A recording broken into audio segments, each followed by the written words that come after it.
हम लोगों ने लास्ट टाइम पढ़ लिया था कि कैसे हमारे टी सेल्स उनसे एक्टिवेट होते हैं। अब हम लोगों ने फर्दर स्टार्ट करना है कि जब टी सेल एक्टिवेट हो गए हैं तो CD4 पॉजिटिव टी सेल किस तरह के सेल में कन्वर्ट हो रहे हैं और CD8 पॉजिटिव जिनसे साइटोटॉक्सिक टी सेल बन गए हैं वो किस तरीके से अपना काम करेंगे। तो हम सबसे पहले बात करेंगे कि टी सेल में उसका फैक्टर फंक्शंस क्या होते हैं। सबसे पहले तो क्या होता है कि एक जो सा टी सेल है, इधर वो CD4 पॉजिटिव सेल है या CD8 पॉजिटिव सेल है, तो वो क्या होगा, वो हो रहा है स्टिमुलेट हो रहा है। स्टिमुलेट होने के बाद क्या होगा, वो एक्टिवेट हो जाएगा और एक्टिवेट होने के बाद वो अपना काम किस तरीके से करेगा, वो बेसिकली काम करता है डिफरेंट तरह के साइटोकाइन प्रोड्यूस करवा के। यानी कि काम इनका किस तरीके से आ रहा होता है, काम इनका सिर्फ जो सा है ये साइटोकाइंस के थ्रू ही कर रहे होते हैं। और साइटोकाइंस हम लोगों ने बात की थी कि सिग्नलिंग है, ठीक है, सेल टू सेल सिग्नलिंग है। या तो वो ऑटोकाइन हो सकते हैं कि अपने ही सेल के ऊपर वो उसके साइटोकाइन एक्ट करे, या वो पैराकाइन हो सकते हैं कि वो नियर बाय जो सेल पड़ा हुआ है उसको।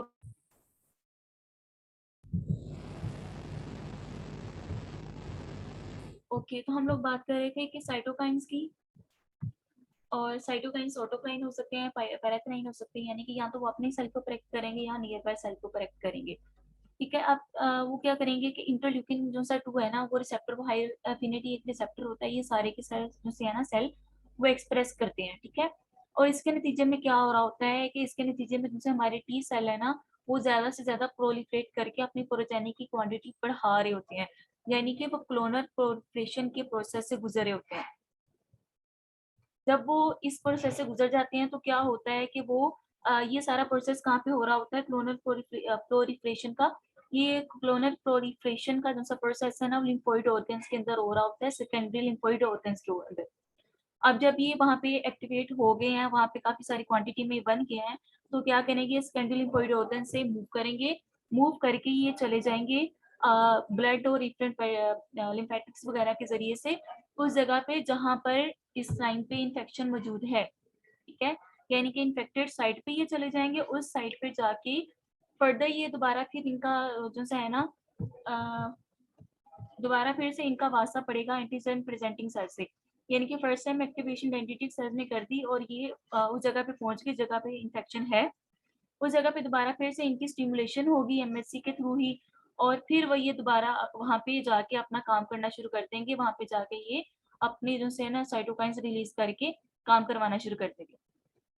अब 4 मेन कैटेगरीज हैं जिसमें हमारे टी सेल के फंक्शन को हम लोग डिवाइड करते हैं, वो उनके सेल के लिहाज से हैं। ठीक है, अगर वो CD4 पॉजिटिव है तो वो हेल्पर टी सेल में कन्वर्ट हो सकते हैं, इफेक्टर सेल में कन्वर्ट हो सकते हैं। तो ये क्या काम करेंगे, ये मेन काम करेंगे, दूसरे सेल को हेल्पर बाइट करेंगे। नंबर 2 पे ये कन्वर्ट हो सकते हैं into the follicular helper T cell, जिसका हम लोगों ने काफी डिटेल में पढ़ा था कि ये बी सेल को एक्टिवेट करवाते हैं, उसकी उस बी सेल को हेल्प कर रहे होते हैं कि वो किस तरीके से into the mature plasma cell में कन्वर्ट होता है, जो कि एंटीबॉडी बनाता है। उसके बाद ये रेगुलेटरी टी सेल में कन्वर्ट हो सकते हैं। ठीक है, डिवाइड हो सकते हैं, तो उनका काम क्या होता है, उनका काम होता है कि इन्फ्लेमेशन जो हो रही है उसको बहुत ज्यादा आगे ना बढ़ने देना, यानी कि उसको ऊपर एक चेक रखना, और जो सी इन्फ्लेमेशन है वो उसको सप्रेस करना। और नंबर 4 पे जो सी ये कन्वर्ट डिवाइड होते हैं वो होते हैं साइटोटॉक्सिक टी सेल में। और साइटोटॉक्सिक टी सेल का काम क्या होता है, ये तो वायरस इन्फेक्टेड सेल्स को या ट्यूमर जो से सेल है उनको किल करना है, यानी कि इनका बेसिक काम इन्फेक्टेड सेल्स को किल करना है। और एंड इन द एंड ये हमारे जितने भी सेल है ना, ये कन्वर्ट हो जाते हैं into the memory cells, memory cell में कन्वर्ट हो जाते हैं, यानी कि उनका काम आ जाता है फर्दर इन्फेक्शन। इतनी सबको समझ आ गई है।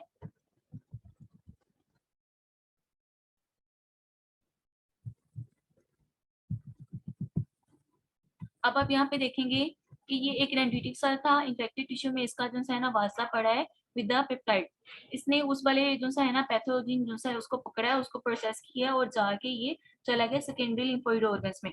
सेकेंडरी लिम्फोइड ऑर्गन में जाके इसने क्या किया, अपने एमएससी के थ्रू जो सा इसने प्रोसेस किया हुआ था अपने अंदर पेप्टाइड, उसको पोर्शन जो है ना वो दिखाया है। अगर ये एमएससी क्लास 2 के जरिए से दिखा रहा है तो वो CD4 पॉजिटिव सेल में कन्वर्ट हो जाएंगे, को दिखाएगा। और अगर ये दिखा रहा है एमएच क्लास 1 के जरिए से तो ये दिखाएगा to CD8 positive T cell को।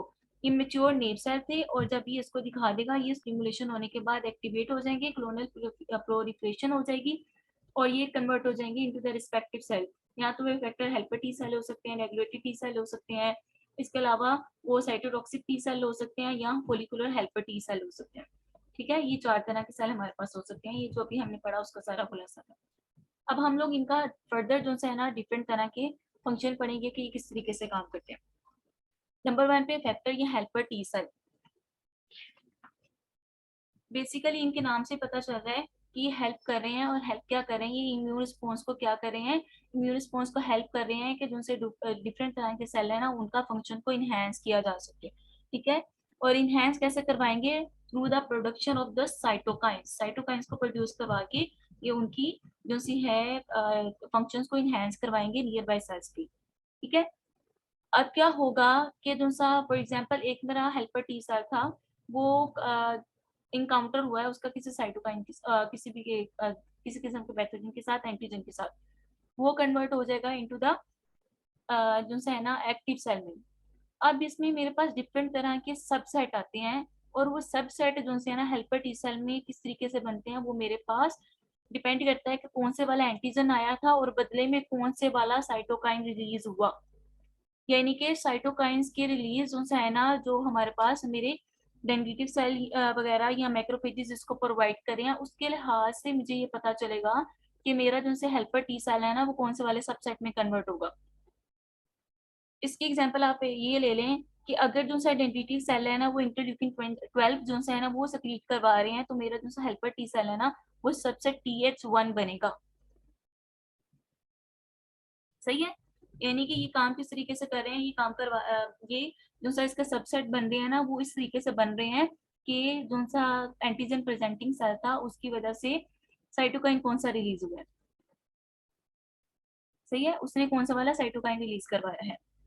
अब जब ये एक्टिवेट हो जाएंगे तो ये क्या करेंगे, ये फर्दर डिफरेंट तरह के ट्रांसक्रिप्शन फैक्टर्स को एक्टिवेट करवाएंगे और साइटोकाइंस की प्रोडक्शन करवाएंगे। ये क्या करवाएंगे, डिफरेंट तरह के साइटोकाइंस की प्रोडक्शन करवाएंगे, वो ट्रांसक्रिप्शन फैक्टर्स को एक्टिवेट करवाएंगे। लेकिन तमाम सबसेट के अंदर एक चीज कॉमन है, तमाम सबसेट के अंदर जो एक चीज कॉमन है वो है इनका ट्रांसक्रिप्शन फैक्टर PRDM1, और उसकी जो सी एबिलिटी है ना वो बना देता है इंटरल्यूकिन 2। यानी कि जितने भी सबसेट है ना हेल्पर टी सेल के, वो ट्रांसक्रिप्शन फैक्टर ये वाला और साथ में इंटरल्यूकिन 2 को जरूर बनाते हैं। और इंटरल्यूकिन 2 का काम यही है कि क्लोनल एक्सपेंशन करवाना। सेल जो सा है टारगेट सेल, एकदम जो सा सेल इस टाइम पे वो हेल्पर टी सेल जो सा एक्टिवेट हो चुका है, वो आगे से आगे ज्यादा से ज्यादा क्वांटिटी में कन्वर्ट होता रहे, डिवाइड होता रहे। अब हेल्पर टी सेल का काम किस तरीके से आता है वो हम लोग नीचे से एक डायग्राम के थ्रू समझते हैं। यहाँ पे क्या था, इन्फेक्टेड टिश्यू था, वहां पे मेरा पैथोजन मौजूद था। पैथोजन को क्या किया, पैथोजन को एक डेंड्रिटिक सेल ने जो कि एंटीजन प्रेजेंटिंग सेल है उसने पकड़ा, उसने इसको प्रोसेस किया, और उसके बाद इसने उसको इस जो है ना यहाँ से उठाया और ले गया ड्रेनिंग लिम्फ नोड के जरिए, ड्रेनिंग लिम्फ नोड में। अब क्या, और ये वहां पे लेके किस तरीके से गया, इसने कीमोकाइन CCR7 का इस्तेमाल किया और ये लेके चला गया इसको लिम्फ नोड में। इस कीमोकाइन के थ्रू जब ये लिम्फ नोड के अंदर पहुंच गया तो इसका वास्ता किसके साथ पड़ा, इसका वास्ता पड़ा वहां पे मौजूद CD4 पॉजिटिव टी सेल के साथ। इसने MSC क्लास 2 के जरिए से जो सा ये डेंड्रिटिक सेल था मेरा, इसने जो सा यहाँ पे CD4 पॉजिटिव टी सेल पड़ा हुआ है उसके साथ इंटरेक्शन किया। जब इसका इसके साथ इंटरेक्शन हुआ, सिग्नल 1 सिग्नल 2 दोनों जो से जनरेट हुए। दोनों जब जनरेट होने के बाद क्या होगा, ये जो सा मेरा डेंड्रिटिक सेल है ना उसने साइटोकाइन रिलीज किया इंटरल्यूकिन 12, और इस साइटोकाइन इंटरल्यूकिन 12 के नतीजे में क्या हुआ, मेरा CD4 पॉजिटिव सेल जो सा था ना वो हेल्पर सेल की जो सी सबसेट है ना TH1 में डिफरेंशिएट हो गया। और इसने क्या किया कि TH1 में डिफरेंशिएट हो गया, और इसी जो है ना इंटरल्यूकिन 2 और इंटरफेरोन गैमा के जरिए से इन्होंने ऑटोक्लाइन फैशन में क्या किया, इसने क्या किया, क्लोनल एक्सपेंशन की किसके अंदर, लिम्फ नोड के अंदर। अब जब ये फुली डिफरेंशिएट हो गया, एक्सपेंड कर गया, तो क्या करेगा, ये इन लिम्फेटिक वेसल्स और कैपिलरीज में से मूव करता हुआ वापस उसी इन्फेक्टेड टिश्यू में चला जाएगा जहाँ पे स्टार्ट में मेरे पास मेरा एंटीजन मेरे पेप्टाइड को लेके आया था। ठीक है, जब भी उस जगह पे जाएगा तो क्या होगा कि उस जगह पे उस जगह पे भी तो मैक्रोफेजेस मौजूद है ना, और मैक्रोफेजेस का काम क्या था, वो पहले से एक्टिवेटेड सेल को ही क्या करवाते हैं, वो पहले से एक्टिवेटेड सेल को ही दोबारा एक्टिवेट करवा सकते हैं। ठीक है, वो क्या करेंगे, उन्होंने भी उसी एंटीजन को, उसी पैथोजन को पकड़ा हुआ है, उन्होंने भी उसी वाले को प्रोसेस करके पेप्टाइड में कन्वर्ट किया हुआ है, और वो जो है ना इस वाले सेल के साथ, जो कि अब यहाँ से एक्सपेंड होके इस जगह पे इन्फेक्टेड टिश्यू में आया है, इसके साथ वो अपना राब्ता करेंगे, वो इसके साथ मुंसलिक होंगे। जब वो इसके साथ क्या होंगे, कनेक्ट होंगे, तो क्या होगा कि एमएससी के थ्रू, एमएससी क्लास 2 के जरिए से इनका आपस में कनेक्शन होगा, तो ये इंटरल्यूकिन 12 दोबारा फिर से कन्वर्ट करेंगे, यानी कि ये दोबारा फिर से एक्सपेंड करेगा। ठीक है, ये इंटरल्यूकिन 12 के जरिए से क्या करेगा, दोबारा फिर से फर्दर वहां पे मजीद ज्यादा क्वांटिटी में कन्वर्ट होता जाएगा। और ये अभी इन साइड जो से हेल्पर TH1 सेल है, उनका काम क्या है, बेसिकली उनका काम है कि इंटरफेरोन गैमा और TNF alpha, tumour necrosis factor, इनका जो है ना प्रोडक्शन ज्यादा से ज्यादा करना। ये जो साइटोकाइन रिलीज करवा रहे हैं TH1 सेल, उनका नाम है इंटरफेरोन गैमा और TNF अल्फा। अब ये फर्दर एक्ट करेंगे उसी वाले मैक्रोफेज के ऊपर, और हम लोग पीछे ये बारहा पढ़ चुके हैं कि इंटरफेरोन गैमा का काम होता है मैक्रोफेजेस की एक्टिवेशन, यानी कि बदले में जो सा मेरा TH1 सेल है ना, वो क्या कर रहा है, वो मेरे मैक्रोफेजेस को एक्टिव फॉर्म में कन्वर्ट कर रहा है, उन्हें एक्टिवेट कर रहा है। जब वो मेरे मैक्रोफेजेस जो है ना वो एक्टिवेट हो जाएंगे, तो वो क्या करेंगे, उनका फेगोसाइटोसिस का प्रोसेस ज्यादा हो जाएगा, उनका ग्रेनुलोमा बनाने का फिनोमिना ज्यादा हो जाएगा, यानी कि वो ज्यादा बेहतर तरीके से काम करना शुरू कर देंगे। सही है, ज्यादा से ज्यादा पैथोजन को पकड़ेंगे, उनको ज्यादा से ज्यादा खाएंगे, और उस जगह से पैथोजन को क्लियर करने की कोशिश करेंगे। ये काम हो गया हमारे पास TH1 सेल का। अब इसी में आप जब नीचे की तरफ आएंगे, यही वाला जो सा था डेंड्रिटिक सेल है, जब CD4 पॉजिटिव सेल के साथ इंटेक्शन में आया, तो इसने इंटरल्यूकिन 12 सक्रिएट नहीं किया, बल्कि उसके नतीजे में इसने क्या किया, इंटरल्यूकिन 1, 6 या 23, ठीक है, इनमें से कोई इंटरल्यूकिन जो है ना साइटोकाइन वो रिलीज किया, और उसने एक्ट किया उसी वाले CD4 पॉजिटिव सेल के ऊपर। जब ये वाले साइटोकाइंस आएंगे ना इस डेंड्रिटिक सेल से, तो क्या होगा, ये मेरा सेल TH17 में डिफरेंशिएट हो जाएगा। इसको TH17 इसलिए कहते हैं क्योंकि ये साइटोकाइन बनाता है इंटरल्यूकिन 17। ठीक है, जब ये बनाएंगे तो क्या होगा, जब ये वाले साइटोकाइंस आएंगे ना डेंड्रिटिक सेल से, तो मेरा जो सा सेल डिफरेंशिएट बनेगा, जो सबसेट बनेगा, उसका नाम होगा TH17 सेल। TH17 आगे इंटरल्यूकिन 2 और इंटरल्यूकिन 21 बना के फर्दर एक्सपेंड करेगा, अपने ही ऊपर एक्ट करके, ऑटोक्राइन फैशन में अपने ऊपर एक्ट करके क्या करेगा, ज्यादा से ज्यादा अपने आप को एक्सपेंड करेगा, क्रोनल प्रोलिफरेशन करवाएगा।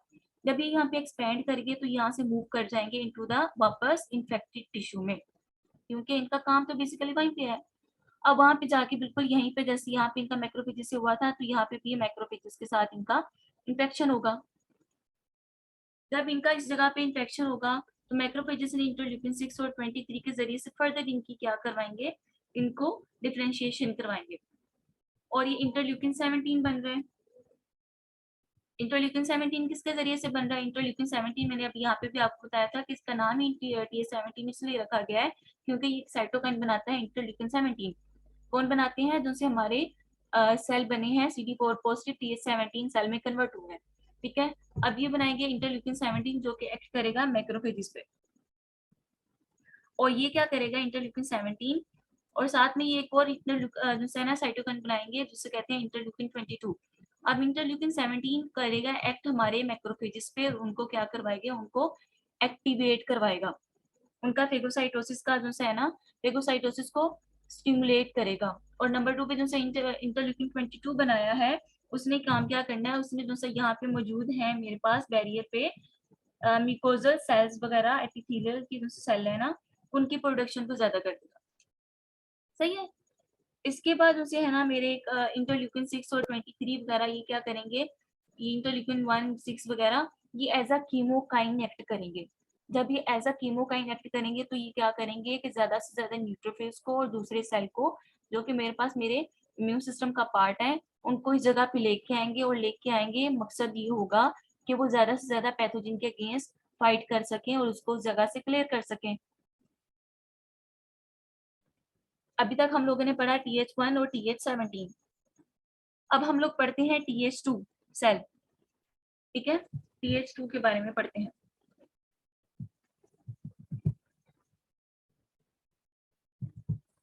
TH2 का जो सा बेसिकली है ना, ये सबसेट वो है जो कि TH2 सेल कहलाते हैं, और ज्यादातर ये जो है ना हमारे पास पैरासिटिक इन्फेक्शन हो गया, फॉर एग्जांपल शिस्टोसोमा, हेमाटोबियम हो गया, स्ट्रोंगलाइटिस, स्पर्कोरेलिस हो गया, उन जो है ना पैरासाइट्स वगैरह, वर्म्स वगैरह उनके अगेंस्ट आ रहे होते हैं, क्योंकि ये अपनी लाइफ साइकिल में क्या कर रहे होते हैं, ये कर रहे होते हैं टिश्यू के अंदर घुस रहे होते हैं।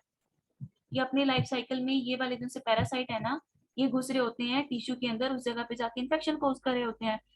अब जो है ना TS2 वाला है, ये जो सा ट्रांसक्रिप्शन फैक्टर एक्टिवेट करवा रहा होता है ना, उसका नाम है बेसिकली GATA3। और जो साइटोकाइन ये रिलीज करवा रहा होता है ना, उसमें हमारे पास इंटरल्यूकिन 4, इंटरल्यूकिन 13 आते हैं। सही है। और इनके सिमिलर इफेक्ट हैं, इंटरल्यूकिन 4, इंटरल्यूकिन 13 सॉरी, इन दोनों के जो से इफेक्ट हैं वो बिल्कुल सिमिलर होते हैं। ये वुंड की हीलिंग में काम कर रहे होते हैं, कोलेजन की डिपोजिशन को ज्यादा से ज्यादा कर रहे होते हैं, मैक्रोफेजेस को एक्टिवेट करवा रहे होते हैं, स्मूथ मसल्स के जो सेल हैं उनके ऊपर काम कर रहे होते हैं। यानी कि ये इस तरीके से काम कर रहे होते हैं, और लास्ट में क्या करवा रहे होते हैं, वुंड हीलिंग करवा रहे होते हैं। इसके अलावा जिनसे हेल्पर, जिनसे TS2 जिनसे हेल्पर सेल हैं, वो इंटरल्यूकिन 5 भी साइटोकाइन है ना, वो भी रिलीज करवा रहे होते हैं, जिसका काम क्या होता है, इयोसिनोफिल को उस जगह पे जिस जगह पे इन्फेक्शन है वहां पे लेके आना, ताकि वो जिनसे ये पैरासाइट्स वगैरह है ना उसको पकड़े, उसको खत्म करने की कोशिश करे। और इसके अलावा इंटरल्यूकिन 9 जो साइटोकाइन है उसके जरिए से मास्ट सेल को एक्टिवेट करवा रहे होते हैं। अब अगर ये जो से TS2 सेल हैं वो डिसरेगुलेट हो जाएं तो क्या होगा, बदले में हमारे पास एलर्जीज की जो से डिजीजेस है ना, फॉर एग्जांपल एलर्जिक एस्थमा हो गया, इसके अलावा और भी काफी सारी डिजीज होती हैं, वो हो जाएंगी। ठीक है, अगर ये डिसरेगुलेट हो जाए। और अगर हमारे दूसरे वाले जो से हैं वो डिसरेगुलेट हो जाएं, जो हम लोगों ने ऊपर पढ़े, तो हमारे पास क्या है, ऑटोइम्यून डिजीजेस के चांसेस बहुत ज्यादा हो जाते हैं। सही है। अगर उनकी क्वांटिटी ज्यादा हो जाए, फॉर एग्जाम्पल TS1 की ज्यादा हो गई है या TS17 वगैरह की ज्यादा हो गई है, तो क्या होगा, हमारे पास जिनसे ऑटोइम्यून डिजीजेस के चांसेस ज्यादा हो जाएंगे। लेकिन अगर TS2 जिनसे वो डिसरेगुलेट हो जाए तो हमारे पास एलर्जिक डिजीजेस के चांसेस ज्यादा हो जाएंगे। अब ये क्या होता है कि फोलिकुलर हेल्पर टी सेल की मदद जो से ना, हमारे जो से बी सेल है ना, वो IgE जनरेट करवा रहे होते हैं, IgE प्रोड्यूसिंग प्लाज्मा सेल में कन्वर्ट हो रहे होते हैं। तो बदले में क्या हो रहा होता है, IgE जो सी है ना वो यूज की जा रही होती है हमारे पास एलर्जिक रिस्पॉन्सेज में। यानी कि TS2 जो है ना इम्यून रिस्पॉन्स IgE के जरिए से भी इस तरीके से हेल्प प्रोवाइड कर रहा होता है। सही हो गया। अभी तक किसी को कोई मसला है बच्चों? और IgE का हम लोगों ने पिछले लेक्चर्स में काफी अच्छे तरीके से पढ़ा था कि जो से मास्ट सेल्स जो इयोसिनोफिल्स होते हैं ना, उनके ऊपर जो रिसेप्टर्स होते हैं ना वो IgE होते हैं, और IgE के जरिए से ही वो पैथोजन को रिकॉग्नाइज करके उसके अगेंस्ट सारा जो सी कार्रवाई है वो कर रहे होते हैं। अभी तक के लिए कोई मसला? और इसमें जो सा रट्टे वाली चीजें है ना, वो बच्चों आपने वो चीजें देख लेनी है, बुक में लिखी होंगी कि कौन कौन से वाला ट्रांसक्रिप्शन फैक्टर आ रहा है हमारे पास TH1 सेल में। फॉर एग्जाम्पल मेरे पास जो सा TH1 सेल है ना, उसमें ट्रांसक्रिप्शन फैक्टर TBX21 आ रहा है, और क्या हो रहा है, गैमा इंटरफेरोन बन रहा है। इसके अलावा TH17 जो है ना, उनमें मेरे पास ट्रांसक्रिप्शन फैक्टर RORC और ST83 आ रहा है। तो ये रट्टे वाली चीजें ये आपने जो की तुम ही याद कर ली है। अभी तक कोई मसला? आमना शहजादी, अरसलान खान, आयशा मुगल, आयशा मुश्ताक, बच्चे कोई मसला?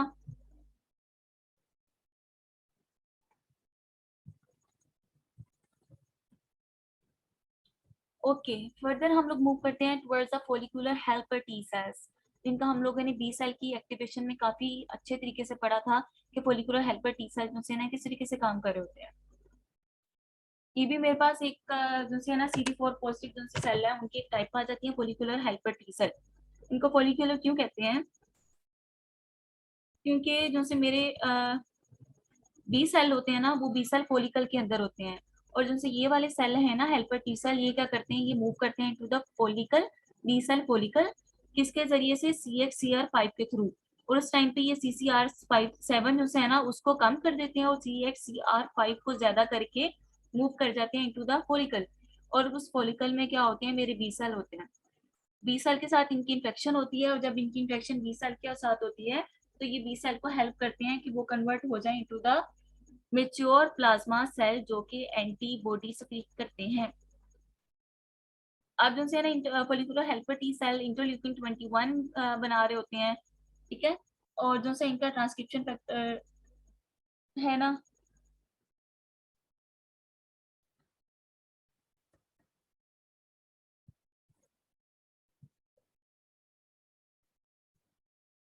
अच्छा जब ये इंटरल्यूकिन 21 बना रहे होते हैं ना, तो वो इनके अपने ही सेल को करेक्ट कर रहा होता है। तो उसके नतीजे में क्या हो रहा होता है कि BCR6 और CXCR5 का लेवल बढ़ जाता है। जब CXCR5 का लेवल बढ़ गया तो यानी कि इनका मूव करने की capacity into the B cell follicle बढ़ गई। सही है। अब क्या होगा कि हम लोगों ने जब हम बी सेल की एक्टिवेशन पढ़ रहे थे तो हम लोगों ने कहा था कि तो है ना फोलिकुलर हेल्पर टी सेल क्या करते हैं, दो तरीके से हमारे बी सेल को हेल्प प्रोवाइड कर रहे होते हैं। एक हेल्प प्रोवाइड कर रहे होते हैं थ्रू इंटरल्यूकिन 21 और नंबर 2 के CD40 लाइगेंड के थ्रू। जब CD40 लाइगेंड आता है तो क्या होता है कि हमारे बी सेल जो है ना सोमैटिक हाइपर म्यूटेशन के फिनोमिना से भी गुजरते हैं। इसके अलावा उनकी जो है ना क्लास स्विचिंग भी होती है। सही है। CD14 जो से लाइगेंड, अगर लेट्स सपोज हम लोगों ने तब वहां पे भी पढ़ा था कि अगर किसी वजह से मेरा CD40 जो सा लाइगेंड है उसमें किसी किस्म की म्यूटेशन आके वो डिसरेगुलेट हो गया है तो क्या होगा, क्लास स्विचिंग नहीं होगी। जब क्लास स्विच नहीं होगा तो क्या हो जाएगा, मेरे पास हाइपर आईजीएम सिंड्रोम होगा, यानी कि सिर्फ एक एंटीबॉडी जो से बन रही है वो सिर्फ आईजीएम होगी। और ये फॉलिकुलर हेल्पर टी सेल मैं बहुत ज्यादा नहीं करवाऊंगी क्योंकि हम लोगों ने बहुत अच्छे से डिटेल में T cell dependent B cell activation में पढ़ा हुआ है। अब हम लोग बात करते हैं about the regulatory T cell. एक दोबारा फिर से हल्का सा हम लोग बाद में इसको रिवाइज कर लेते हैं जब हम इस डायग्राम पे आएंगे। अब हम लोग बात करते हैं about the regulatory T cells. अब क्या होता है कि जो सा हमारा इम्यून सिस्टम है, अगर उस पर किसी किस्म का चेक एंड बैलेंस नहीं रखा जा रहा, किसी भी किस्म का उसके ऊपर चेक नहीं रखा जा रहा, उसको रेगुलेट नहीं किया जा रहा, तो वो फर्दर इनहेंस होता जाएगा होता जाएगा होता जाएगा, यानी कि वो पैथोलॉजिक अपनी ही बॉडी के लिए हो जाएगा। इसलिए हमारे जो इम्यून सिस्टम है उसको ऊपर एक चेक एंड बैलेंस रखना बहुत जरूरी है। ठीक है, कि वो बहुत ज्यादा इन्फ्लेमेशन कोज ना कर दे, वो बहुत ज्यादा डैमेज कोज ना करे। उसके लिए हमारे पास जिनसे हमारे हेल्पर टी सेल आते हैं ना, उनको कहते हैं रेगुलेटरी टी सेल्स। उनको कहते हैं रेगुलेटरी टी सेल्स। और रेगुलेटरी टी सेल का काम क्या होता है कि जो से हम इन्फ्लेमेशन है उसको सप्रेस करना।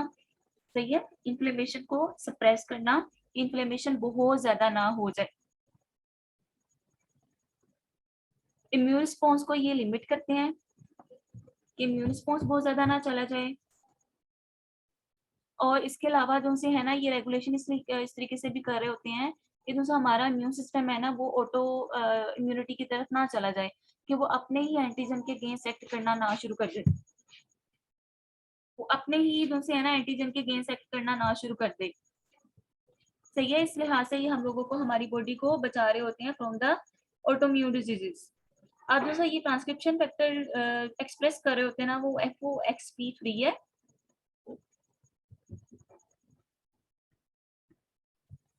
अब अगर हमारा जो रेगुलेटरी टी सेल है वो, उनमें किसी किस्म की ऐसी म्यूटेशन आ जाए, उनके जीन में म्यूटेशन आ जाए कि वो हमारा जो है ना टी रेगुलेशन जो है ना वो कम हो गई है, तो क्या हो जाएगा, ऑब्वियस सी बात है ऑटोइम्यून डिजीजेस के चांसेस ज्यादा हो जाएंगे। इसके अलावा हमारा जो है ना इम्यून सिस्टम अग्रेसिवली काम करना शुरू हो जाएगा, और क्या होगा कि हमारे पास इन्फ्लेमेशन के चांसेस ज्यादा हो जाएंगे। और अगर ये ज्यादा हो गया है, ठीक है, फॉर एग्जाम्पल कुछ केसेस ऐसे होते हैं जिसमें हम लोग खुद हमारा जो रेगुलेटरी टी सेल है ना उनको बूस्ट करवा रहे होते हैं। तो बूस्टिंग के नतीजे में क्या हो रहा होता है कि हम फॉर एग्जाम्पल ट्रांसप्लांट हुआ है एक पेशेंट का, तो उसमें हमें अपनी टी सेल को जो एक्सप्रेशन है उनको बूस्ट कर रही हूँ। जब वो बूस्ट हो जाएगा तो क्या होगा कि इम्यून सिस्टम को सप्रेस करेगा, तो बदले में क्या मेरा जो है ट्रांसप्लांट है वो बच जाएगा। ठीक है, मेरा इम्यून सिस्टम उसके अगेंस्ट एक्ट नहीं करेगा। लेकिन अगर मैं अपने रेगुलेटरी टी सेल को ज्यादा कर रही हूँ, ठीक है, इनके फंक्शन को ज्यादा कर रही हूँ, एक तो ऑटोइम्यून डिजीजेस के चांसेस ज्यादा हो गए, लेकिन ये एक लिहाज से हमारे पास बेनिफिशियल आ जाता है क्योंकि जो से ट्यूमर सेल होते हैं, कैंसरस सेल होते हैं, ये उसके अगेंस्ट बहुत अच्छा एक्ट करते हैं, ये उनको खत्म करवाने की कोशिश करते हैं।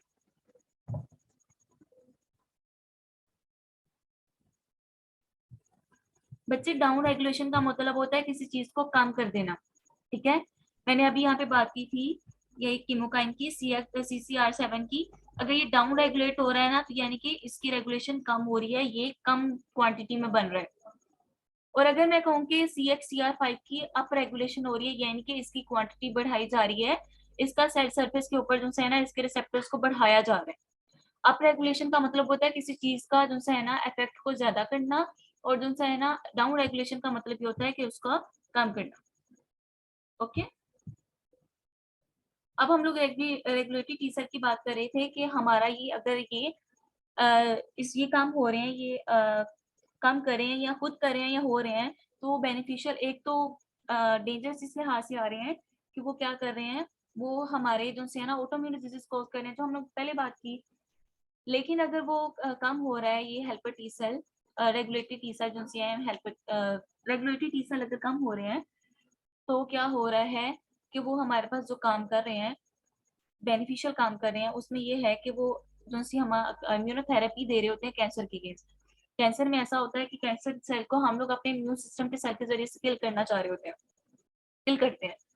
तो वो जो सा प्रोसेस होता है ना इम्यूनोथेरेपी का कैंसर सेल के अगेंस्ट, वो बहुत बेस्ट हो जाता है। तो ये इसके नुकसान भी आगे और फायदे भी आगे। अब हम लोग बात करते हैं about our cytotoxic T sales.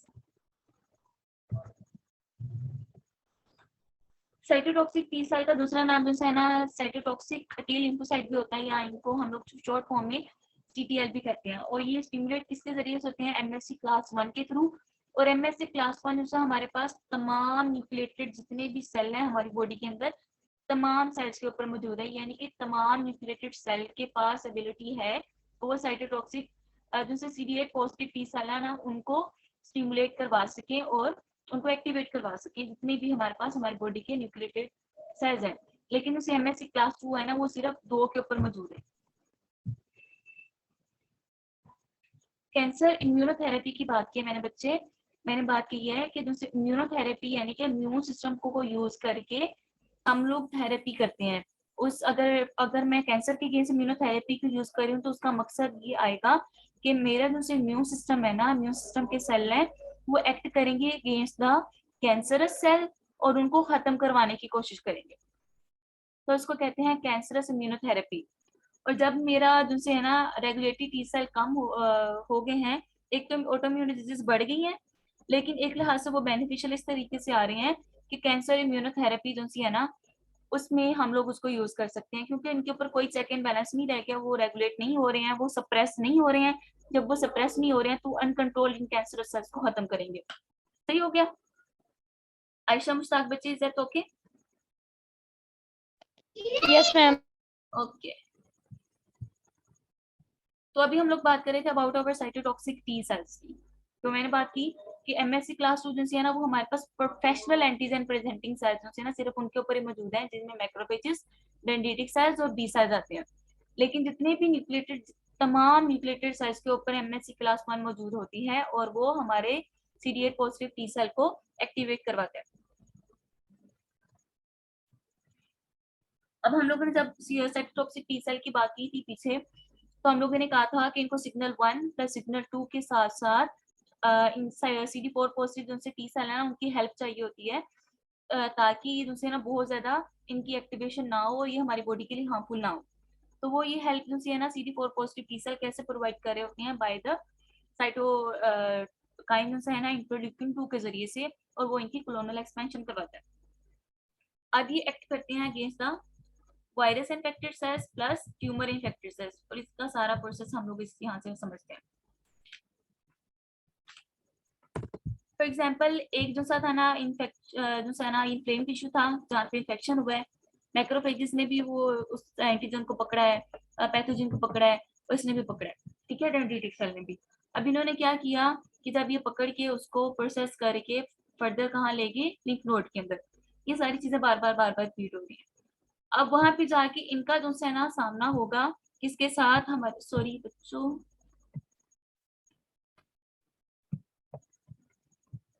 वहां पे जाके इनका सामना होगा, ये वाली डायग्राम देखने के लिए ये एक वायरस इन्फेक्टेड सेल था, ये इन्फेक्टेड टिश्यू था।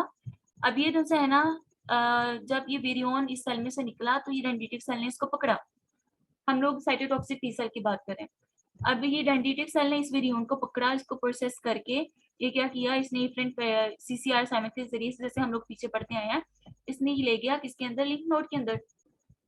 जब ये लिंफ नोड के अंदर ले गया तो यहाँ पे जो सा डेंड्रिटिक सेल है ना, इसके पास दोनों तरह के MSCs मौजूद है, MSC क्लास 1 भी मौजूद है, MSC क्लास 2 भी मौजूद है। यानी कि ये हमारा जो सा CD4 पॉजिटिव सेल है उनको भी एक्टिवेट करवाएंगे और CD8 पॉजिटिव सेल है उनको भी एक्टिवेट करवाएंगे। जब ये एक्टिवेट करवाएंगे हमारे CD4 पॉजिटिव टी सेल को, तो क्या होगा, एक तो ये इंटरल्यूकिन 12 के जरिए से हम लोगों ने पीछे क्या पढ़ा था, क्या काम होता है, हमारे जो से है ये सेल से कन्वर्ट हो जाते हैं इनटू द, किसमें कन्वर्ट हो रहे थे बच्चों,